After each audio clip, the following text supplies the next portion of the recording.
Dorival জুনিয়রের অধীনে Brazil দল মোটেও সন্তোষজনক ফুটবল খেলছিল না। ফিফা বিশ্বকাপ বাছাই পর্বের ম্যাচে আর্জেন্টিনার বিপক্ষে 4-1 গোলে বিধ্বস্ত হয় ব্রাজিল। ব্যাপারটা ভালোভাবে নিচ্ছে না ব্রাজিলিয়ান ফুটবল কনফেডারেশন সিবিএফ। এই ম্যাচ হারার ফলে খুব দ্রুতই প্রতিক্রিয়া দেখাতে যাচ্ছে তারা। চির প্রতিদ্বন্দ্বীদের বিপক্ষে উড়ে যাওয়ার পর সিবিএফ সভাপতি অ্যানগালো রদ্রিগেজ একটি জরুরি সভা আয়োজনের সিদ্ধান্ত নিয়েছেন।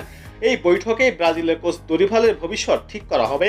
আন্তর্জাতিক বিরতির পর এই ধরনের আলোচনার রুটিনে অংশ হলেও বুয়েন্স এয়ার্সের পারফরমেন্সের কারণে রদ্রিগেজ কোচিং স্টাফদের সঙ্গে দ্রুত সাক্ষাৎকার করার সিদ্ধান্ত নিয়েছেন।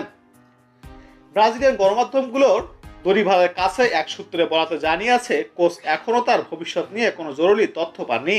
যদিও এই 62 বছর বয়সী কোচের বদলি হিসেবে সিবিএফ এর অভ্যন্তরে কয়েকটি নাম আলোচনায় করা হচ্ছে। রিয়াল মাদ্রিদের ম্যানেজার কার্লো অ্যানচেলত্তির নামটা আবার আসছে সামনে।